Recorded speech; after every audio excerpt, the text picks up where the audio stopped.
Hello साथियों, exam में special series में आपका स्वागत है और यह है वीडियो नंबर 7। इससे पहले 6 वीडियो आ चुका है और जिन लोगों ने भी नहीं देखा है वो जाकर ज़रूर देखें, क्योंकि इस सीरीज़ में हम जो भी क्वेश्चन ले रहे हैं लेटेस्ट एग्ज़ाम को ध्यान में रखते हुए ले रहे हैं और ये सारे एग्ज़ाम के लिए महत्वपूर्ण है। तो साथियों, वीडियो शुरू करने से पहले वीडियो को लाइक कर दें और चैनल को सब्सक्राइब कर लें ताकि आने वाली वीडियो का नोटिफिकेशन आपको मिलती रहे। पहला क्वेश्चन है, डिजिटल टीकाकरण रिकॉर्ड के तहत स्लॉट बुकिंग या टीकाकरण का प्रबंधन किस पोर्टल के माध्यम से किया जाता है? तो ऑप्शन बी सही है, यूविन पोर्टल। डिजिटल टीकाकरण रिकॉर्ड के तहत स्लॉट बुकिंग या टीकाकरण का प्रबंधन जो है यूविन पोर्टल के माध्यम से किया जाता है। सरकारी स्वास्थ्य केंद्र पर मुफ्त वैक्सीन के लिए डिजिटल टीकाकरण रिकॉर्ड का उपयोग किया जा रहा है। इससे स्लॉट बुकिंग और प्रबंधन में यूविन पोर्टल के माध्यम से किया जाता है। यूविन पोर्टल भारत सरकार के यूनिवर्सल इम्यूनाइजेशन प्रोग्राम यानी कि यूआईपी को डिजिटल करने के लिए कोविन के तर्ज पर बनाया गया है। नेक्स्ट है, भारत के चीता पुनर्वास कार्यक्रम के तहत मध्य प्रदेश के कुनो राष्ट्रीय उद्यान में किस देश से हाल ही में 9 चीते को लाया गया है? तो ऑप्शन सी सही है, बोत्सवाना से। हाल ही में जो है मध्य प्रदेश के कुनो राष्ट्रीय पार्क में बोत्सवाना से 9 चीते को लाया गया है। बोत्सवाना से 9 चीतों को कुनो राष्ट्रीय उद्यान के जो कि श्योपुर जिला मध्य प्रदेश में है, इसके साथ ही भारत में चीतों की संख्या बढ़कर कुल 48 हो गया है। भारत में 1952 में चीता को विलुप्त घोषित कर दिया गया था। 2022 में प्रोजेक्ट चीता के तहत नामीबिया से पहले बैच के चीते लाए गए थे। नेक्स्ट है, हाल ही में किस शहर में बड़े पैमाने पर वृक्षारोपण अभियान के तहत 1 घंटे में 2.51 लाख से अधिक पेड़ लगाकर गिनीज वर्ल्ड रिकॉर्ड बनाया गया है? तो ऑप्शन बी सही है, वाराणसी। हाल ही में वाराणसी में जो है बड़े पैमाने पर वृक्षारोपण अभियान के तहत जो है 1 घंटे में 2.51 लाख से अधिक पेड़ लगाकर गिनीज वर्ल्ड रिकॉर्ड बनाया गया है। उत्तर प्रदेश के बोत्सवाना में 1 घंटे में 2.51 लाख से अधिक पेड़ लगाकर एक नया गिनीज वर्ल्ड रिकॉर्ड जो है स्थापित किया गया है। इससे पहले यह रिकॉर्ड जो है 2018 में चीन ने बनाया था। वृक्षारोपण अभियान भारत के कार्बन सिंक लक्ष्यों को प्राप्त करने और जलवायु परिवर्तन से लड़ने का एक महत्वपूर्ण हिस्सा है। नेक्स्ट है, 18 से 40 वर्ष की आयु के युवाओं के कौशल के अध्ययन के लिए भारत का पहला सक्षम कौशल सर्वेक्षण कहाँ शुरू किया गया है? तो ऑप्शन सी सही है, मुंबई में। भारत का पहला सक्षम कौशल सर्वेक्षण जो है मुंबई में शुरू किया गया है 18 से 40 वर्ष की आयु के युवा को कौशल का अध्ययन के लिए। मुंबई में भारत का पहला सक्षम कौशल सर्वेक्षण शुरू किया गया है। यह सीपीयू एनालिटिक्स और स्थानीय प्रशासन की संयुक्त पहल है, जिसका उद्देश्य जो है युवाओं को रोजगार योग्य बनाना है। कौशल विकास भारत के जनसांख्यिकीय लाभांश यानी कि डेमोग्राफिक डिवाइडेंड का लाभ उठाने के लिए केंद्र और राज्य सरकार की सर्वोच्च प्राथमिकताओं में से एक है।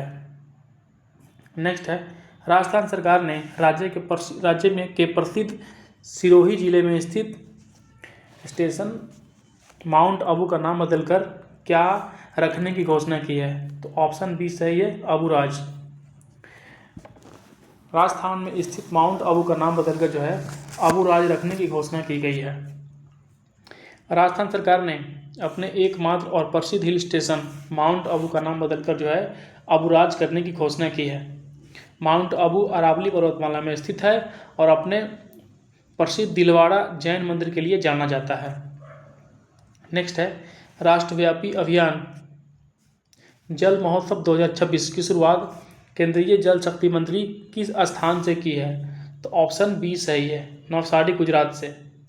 जल महोत्सव 2026 का जो शुरुआत है नवसारी गुजरात से जल शक्ति मंत्री के द्वारा किया गया। 8 मार्च से 22 मार्च 2026 तक देश भर में जल महोत्सव 2026 का जो आयोजन है किया गया। इसकी शुरुआत केंद्रीय जल शक्ति मंत्री के द्वारा गुजरात के नवसारी से की गई है। 22 मार्च को है जो विश्व जल दिवस मनाया जाता है। जल संरक्षण और प्रबंधन के प्रति जागरूकता फैलाने के लिए ऐसे महोत्सव आयोजित किए जाते हैं। नेक्स्ट है, प्रधानमंत्री नरेंद्र मोदी ने भारत की पहली रिंग मेट्रो का जो उद्घाटन है कहाँ किया? तो ऑप्शन सी सही है, नई दिल्ली में। भारत का पहला रिंग मेट्रो का जो उद्घाटन है नई दिल्ली में किया गया प्रधानमंत्री मोदी जी के द्वारा। नई दिल्ली में भारत का पहला रिंग मेट्रो का उद्घाटन किया गया। यह Majlis park Maujpur Babarpur corridor pink line लगभग 12.3 किलोमीटर लंबा है, जो दिल्ली के कई शहरों के बीच सर्कुलर कनेक्टिविटी प्रदान करता है। दिल्ली मेट्रो नेटवर्क की पिंक लाइन दिल्ली की एक रिंग आकार की कवर करने वाली एक सबसे लंबी मेट्रो लाइन है। नेक्स्ट है, हाल ही में किस राज्य ने अपने जीआई टैग प्राप्त कार्बी एनलॉन्ग अदरक की पहली खेप लंदन को निर्यात किया है? तो ऑप्शन डी सही है, असम। असम ने जो है अपने जीआई टैग प्राप्त कार्बी एनलॉन्ग अदरक को जो है लंदन को निर्यात किया है। असम ने अपने विश्व प्रसिद्ध और जीआई टैग प्राप्त कार्बी एनलॉन्ग अदरक की पहली खेप यूके यानी कि लंदन को निर्यात की है। कार्बी एनलॉन्ग अदरक अपनी उच्च गुणवत्ता, तीखेपन और औषधि गुणों के लिए जाना जाता है। 2025 में इसे जीआई टैग मिला था। नेक्स्ट है, विश्व वन्य जीव दिवस के अवसर पर भारतीय सेना ने वन्य जीव संरक्षण के लिए किस राज्य केंद्र शासित प्रदेश के साथ समझौता ज्ञापन पर हस्ताक्षर किया है? तो ऑप्शन सी सही है, लद्दाख के साथ। विश्व वन्य जीव दिवस के अवसर पर भारतीय सेना ने वन्य जीव संरक्षण के लिए जो है लद्दाख के साथ समझौता ज्ञापन पर हस्ताक्षर किया है। भारतीय सेना की फायर एंड फ्यूरी कॉर्प्स और लद्दाख के वन पारिस्थितिकी और पर्यावरण विभाग ने वन्यजीव संरक्षण के उद्देश्य से समझौते पर हस्ताक्षर किए हैं। लद्दाख हिम तेंदुआ का प्रमुख निवास स्थल है। सेना की यह सीमावर्ती क्षेत्र में जैव विविधता संरक्षण में मदद करेगी। नेक्स्ट है, दिव्यांग कल्याण सेवाओं को सुगम बनाने के लिए भारत का पूर्णतः एकीकृत दिव्यांग सहायता पोर्टल किस राज्य में लॉन्च किया गया है? तो ऑप्शन बी सही है, महाराष्ट्र में। महाराष्ट्र में जो है भारत का पहला पूर्णतः एकीकृत दिव्यांग सहायक पोर्टल लॉन्च किया गया है दिव्यांग के कल्याण के लिए। महाराष्ट्र सरकार ने दिव्यांग व्यक्तियों के लिए सरकारी सेवाओं और योजनाओं तक आसान पहुंच सुनिश्चित करने के लिए भारत का पहला पूर्णतः एकीकृत दिव्यांग पोर्टल लॉन्च किया है। महाराष्ट्र राज्य का पहला राज्य है जिसने दिव्यांग कल्याण के लिए एक अलग दिव्यांग कल्याण विभाग की स्थापना की है। नेक्स्ट है, भारतीय भूवैज्ञानिक सर्वेक्षण ने उत्तर प्रदेश के किस ऐतिहासिक किले को राष्ट्रीय भू धरोहर का दर्जा दिया है? तो ऑप्शन सी सही है, कलिंजर किला को। जीएसआई ने जो है उत्तर प्रदेश के कलिंजर किला को राष्ट्रीय भू धरोहर का दर्जा दिया है। जीएसआई द्वारा उत्तर प्रदेश के बांदा जिले में स्थित कलिंजर किले को राष्ट्रीय भू धरोहर का दर्जा प्राप्त हुआ है, जिसका उद्देश्य जो है भारत की वैज्ञानिक संरचना को संरक्षण और वैश्विक पहचान दिलाना है। कलिंजर का किला विंध्य पर्वतमाला का हिस्सा है। इसका भारतीय इतिहास विशेषकर शेर शाह अभियान का बहुत महत्व है। नेक्स्ट है, भारत सरकार ने अपना पहला ocean thermal energy conversion pilot plant कहाँ शुरू किया है? तो ऑप्शन बी सही है, लक्षद्वीप के कवारती में। भारत सरकार ने अपना पहला ocean thermal energy conversion OTEC pilot plant जो है लक्षद्वीप के कवारती में शुरू किया है।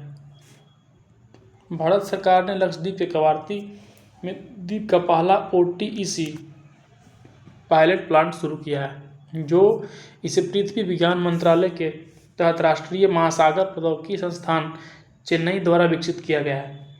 OTEC तकनीकी समुद्र की सतह गर्म पानी और गहराई के ठंडे पानी के बीच तापमान के अंतर का उपयोग करके बिजली उत्पन्न करती है। नेक्स्ट है, ग्रामीण क्षेत्र में डिजिटल कनेक्टिविटी को बढ़ाने के लिए प्रोजेक्ट गंगा किस राज्य ने लॉन्च किया है?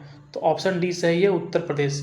उत्तर प्रदेश जो है प्रोजेक्ट गंगा लॉन्च किया है ग्रामीण क्षेत्र में डिजिटल कनेक्टिविटी को बढ़ाने के लिए। उत्तर प्रदेश सरकार ने प्रोजेक्ट गंगा लॉन्च किया है। इसका उद्देश्य 2-3 वर्षों में 20 लाख से अधिक ग्रामीण घरों में हाई स्पीड इंटरनेट पहुंचाना है। ग्रामीण ब्रॉडबैंड कनेक्टिविटी को बढ़ाने के लिए केंद्र सरकार ने भारत नेट परियोजना भी देश भर में चला रही हैं। नेक्स्ट है, वर्ष 2027 में होने वाली डिजिटल जनगणना के लिए जारी शुभंकर का नाम क्या है? तो ऑप्शन बी सही है, प्रगति और विकास, जिसमें प्रगति जो है महिला है और विकास जो है पुरुष है। केंद्रीय गृह मंत्री अमित शाह ने नई दिल्ली में 2027 की जनगणना के लिए 4 डिजिटल उपकरणों का सॉफ्ट लॉन्च किया और शुभंकर जो है प्रगति और विकास का अनावरण किया। यह जनगणना पूरी तरह डिजिटल होगी। भारत की पहली पूर्णतः डिजिटल जनगणना का जो है आयोजन 2 चरण में होगा। नेक्स्ट है, महिला उद्यमियों को सहायता प्रदान करने के लिए स्फूर्ति कार्यक्रम की शुरुआत किस वित्तीय संस्थान ने किया है? तो ऑप्शन बी सही है, L&T फाइनेंस। महिला उद्यमियों को सहायता प्रदान करने के लिए जो है स्फूर्ति कार्यक्रम L&T फाइनेंस के द्वारा शुरू की गई है। L&T फाइनेंस ने महिला उद्यमियों को सहायता प्रदान करने के लिए स्फूर्ति कार्यक्रम शुरू किया है। इसके तहत महिलाओं को मकान और व्यवसाय के लिए विशेष छूट और वित्तीय लाभ प्रदान किए जाएंगे। ऐसे कार्यक्रम महिलाओं के वित्तीय समावेश और महिला नेतृत्व वाले विकास को गति प्रदान करते हैं। नेक्स्ट है, घरेलू बाजार में 10,000 करोड़ रुपए के ग्रीन इंफ्रास्ट्रक्चर बॉन्ड जारी करने वाला भारत का पहला बैंक कौन बन गया है? तो ऑप्शन सी सही है, बैंक ऑफ बड़ौदा। घरेलू बाजार में 10,000 करोड़ रुपए की ग्रीन इंफ्रास्ट्रक्चर बॉन्ड जारी करने वाला भारत का पहला बैंक जो है बैंक ऑफ बड़ौदा बन गया है। बैंक ऑफ बड़ौदा 10,000 करोड़ रुपए के ग्रीन इंफ्रास्ट्रक्चर बॉन्ड जारी करने वाला भारत का पहला बैंक बन गया है। इन फंड का उपयोग हरित ऊर्जा और सतत विकास परियोजना के लिए किया जाएगा। ग्रीन बॉन्ड फिक्स्ड इनकम वाले वित्तीय संस्था होते हैं जो विशेष रूप से जलवायु पर्यावरण से संबंधित परियोजना का समर्थन करने के लिए धन जुटाते हैं। नेक्स्ट है, जेवर इंटरनेशनल एयरपोर्ट जो कि उत्तर प्रदेश में है के लिए 31.42 किलोमीटर लंबा ग्रीनफील्ड कनेक्टिविटी कॉरिडोर किस अन्य राज्यों को जोड़ेगा? तो ऑप्शन सी सही है, हरियाणा को। जेवर इंटरनेशनल एयरपोर्ट के लिए 31.42 किलोमीटर लंबी ग्रीनफील्ड कनेक्टिविटी कॉरिडोर जो है हरियाणा को अन्य राज्य से जोड़ेगा। आर्थिक मामलों की कैबिनेट कमेटी ने उत्तर प्रदेश और हरियाणा के बीच इस कॉरिडोर को मंजूरी दी है। यह कॉरिडोर दिल्ली मुंबई एक्सप्रेसवे के लिए दिल्ली फरीदाबाद बल्लभगढ़ सोहनस्पर को जेवर अड्डे से जोड़ेगा। नोएडा के चालू हो जाने के बाद, जो कि नोएडा इंटरनेशनल एयरपोर्ट के चालू हो जाने के बाद NCR के बेहतरीन लॉजिस्टिक और यात्री कनेक्टिविटी मिलेगी। नेक्स्ट है, श्रवण बाधित के सशक्तिकरण और अवसरों को गति देने के लिए केंद्रीय सामाजिक न्याय और अधिकारिता मंत्रालय ने किसके साथ ऐतिहासिक साझेदारी की है? तो ऑप्शन ए सही है, कोएलिशन ऑफ लिविंग। श्रवण बाधित व्यक्तियों के सशक्तिकरण और अवसरों को गति प्रदान करने के लिए केंद्रीय सामाजिक न्याय और अधिकारिता मंत्रालय जो है कोएलिशन ऑफ विलिंग के साथ ऐतिहासिक समझौता की है। भारत में समावेशी विकास और सुलभता को मजबूत करने के लिए दिव्यांग व्यक्तियों को सशक्तिकरण विभाग ने कोएलिशन ऑफ विलिंग के साथ श्रवण बाधित कल्याण के लिए साझेदारी की है। यह पहल सांकेतिक भाषा को बढ़ावा देने और शिक्षा तथा रोजगार में बाधित समुदाय की भागीदारी सुनिश्चित करने पर केंद्रित है। प्रौद्योगिकी कंपनी IBM ने भारत में अपना पहला इंफ्रास्ट्रक्चर इनोवेशन सेंटर संगम कहाँ लॉन्च किया है? तो ऑप्शन सी सही है, बेंगलुरु। IBM ने जो है भारत में अपना पहला इंफ्रास्ट्रक्चर इनोवेशन सेंटर संगम जो है बेंगलुरु में लॉन्च किया है। IBM जो है का फुल फॉर्म जो है इंटरनेशनल बिजनेस मशीन है, ने भारत में अपना पहला इंफ्रास्ट्रक्चर इनोवेशन सेंटर बेंगलुरु में लॉन्च किया है, जिसका नाम जो है संगम इंफ्रास्ट्रक्चर इनोवेशन सेंटर रखा गया है। बेंगलुरु को भारत का सिलिकॉन वैली कहा जाता है, जहां अधिकांश प्रमुख वैश्विक टेक कंपनी के अनुसंधान और विकास केंद्र स्थित है। नेक्स्ट है भारतीय राष्ट्रीय राजमार्ग प्राधिकरण यानी कि NHAI ने किसके सहयोग से national highway green cover index जारी किया है? तो ऑप्शन बी सही है, राष्ट्रीय सुदूर संवेदी केंद्र। NHAI ने जो है राष्ट्रीय सुदूर संवेदी केंद्र के सहयोग से national highway green cover index 2025-26 जारी किया है। NHAI ने इसरो के NRSC के सहयोग से यह इंडेक्स जारी किया है। यह रिमोट सेंसिंग सैटेलाइट डेटा का उपयोग करके राष्ट्रीय राजमार्ग के किनारे हरियाली की निगरानी करता है। राष्ट्रीय राजमार्ग वृक्षारोपण ग्रीन हाईवे पॉलिसी 2015 का हिस्सा है, जो प्रदूषण कम करने और संदर्भ को बढ़ाने के लिए है। नेक्स्ट है केंद्रीय मंत्रिमंडल ने जल जीवन मिशन की अवधि को कब तक के लिए बढ़ाने की मंजूरी दी है? तो ऑप्शन सी सही है, दिसंबर 2028। जल शक्ति मिशन की अवधि जो है दिसंबर 2028 तक बढ़ा दिया गया है केंद्रीय मंत्रिमंडल के द्वारा।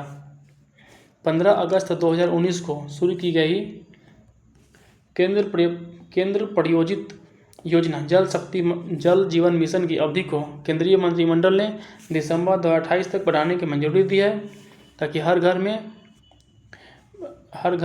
घर जल की लक्ष्य पूरी किया जा सके। जल जीवन मिशन का जो उद्देश्य है भारत के सभी ग्रामीण घरों में पाइप द्वारा सुरक्षित और पर्याप्त पेयजल उपलब्ध कराना है। नेक्स्ट है पवन कुमार चामलिंग के 8,930 दिनों के रिकॉर्ड को तोड़कर भारत में सबसे लंबे समय तक सरकार के प्रमुख यानी कि PM और CM दोनों के रूप में सेवा देने वाले नेता कौन बन गए हैं? तो ऑप्शन सी सही है, नरेंद्र मोदी। पवन सिंह चामलिंग के रिकॉर्ड जो है 8,930 दिनों का था, उसका रिकॉर्ड तोड़कर भारत में सबसे लंबे समय तक सरकार के प्रमुख के रूप में सेवा देने वाले नेता जो है प्रधानमंत्री नरेंद्र मोदी बन गए हैं। भारत के प्रधानमंत्री नरेंद्र मोदी ने जो है 8,931 दिनों के कार्यकाल पूरा करके 25वें वर्ष में प्रवेश कर गए हैं और सिक्किम के पूर्व मुख्यमंत्री पवन कुमार चामलिंग के रिकॉर्ड तोड़ दिया है। पवन कुमार चामलिंग जो है सिक्किम के मुख्यमंत्री के रूप में 24 साल से अधिक समय तक सत्ता में रहे, जो केवल एक मुख्यमंत्री के रूप में अब तक सबसे लंबा रिकॉर्ड है।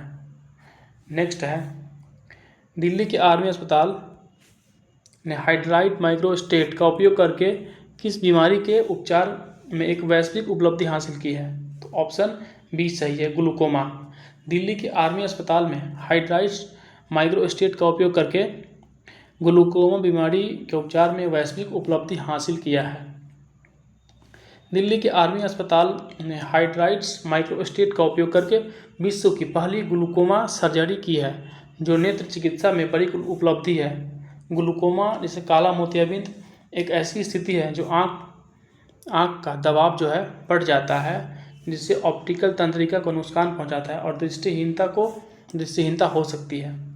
नेक्स्ट है किस राज्य सरकार ने रसायन मुक्त कृषि पद्धति को बढ़ाने के लिए राज्य में 500 गाँवों को प्राकृतिक कृषि केंद्र के रूप में विकसित करने की घोषणा किया है? तो ऑप्शन सी सही है, गुजरात ने जो है रसायन मुक्त कृषि पद्धति को बढ़ावा देने के लिए राज्य के 500 गाँव को प्राकृतिक कृषि केंद्र के रूप में विकसित करने की घोषणा की है।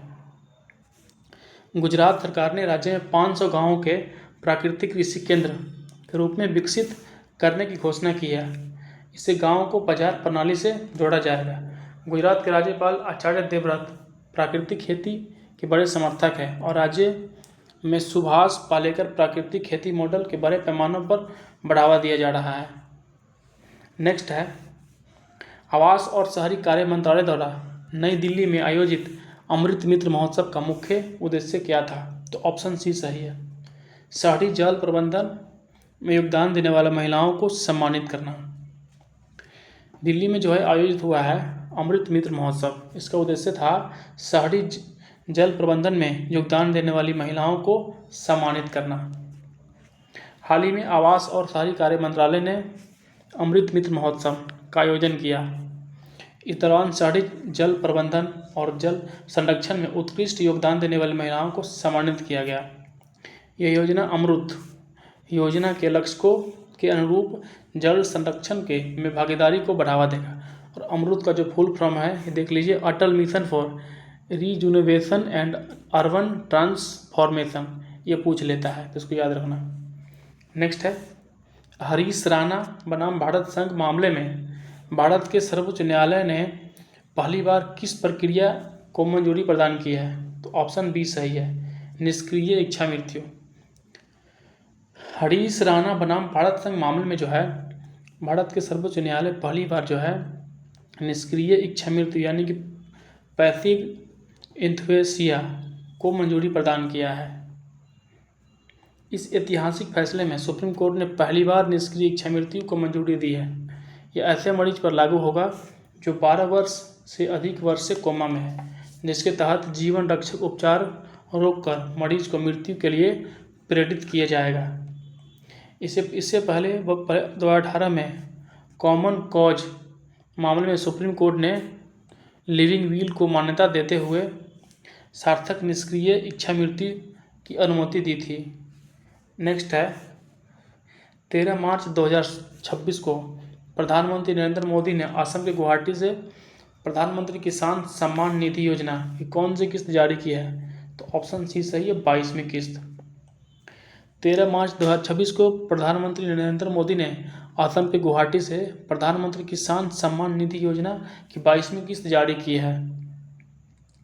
13 मार्च को गुवाहाटी असम में आयोजित कार्यक्रम के दौरान पीएम मोदी ने पीएम किसान सम्मान निधि योजना की 22वीं किस्त जारी की। इसके तहत 9.32 करोड़ किसानों के खाते में 18,640 करोड़ रुपए हस्तांतरित किए गए।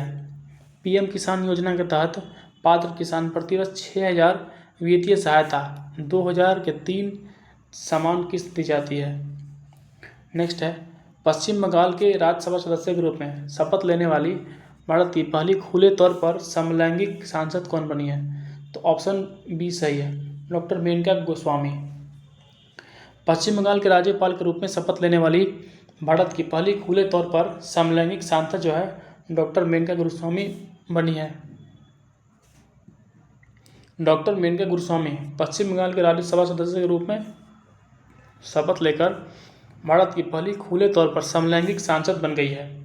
2018 में नवजोत सिंह जौहर मामले में सुप्रीम कोर्ट के फैसले के बाद भारत में LGBTQ+ समुदाय के अधिकारों और प्रतिनिधित्व के मामले में धीरे धीरे प्रगति हो रही है। नेक्स्ट है 13 मार्च 2026 को दिव्यांगजनों की प्रतिभा और उपलब्धि को सम्मानित करने के लिए पर्पल फेस्ट का आयोजन कहाँ किया गया? तो ऑप्शन सी सही है, राष्ट्रपति भवन नई दिल्ली।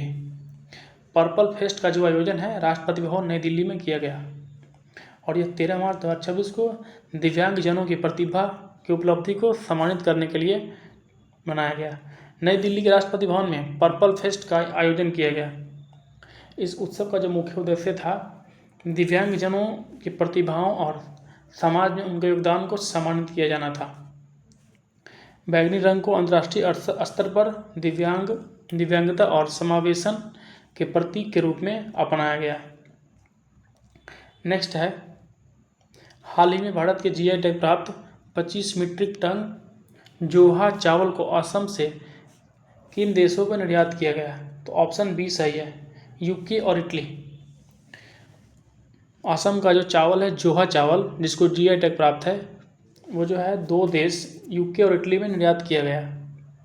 भारत ने असम के प्रसिद्ध चावल जो है जोहा चावल के 25 मीट्रिक टन UK और इटली को निर्यात किया गया। जोहा चावल असम में उगाए जाने वाला छोटे दाने वाले शीतकालीन धान है जो अपनी उत्कृष्ट सुगंध और स्वाद और उच्च प्रोटीन सामग्री के लिए प्रसिद्ध है।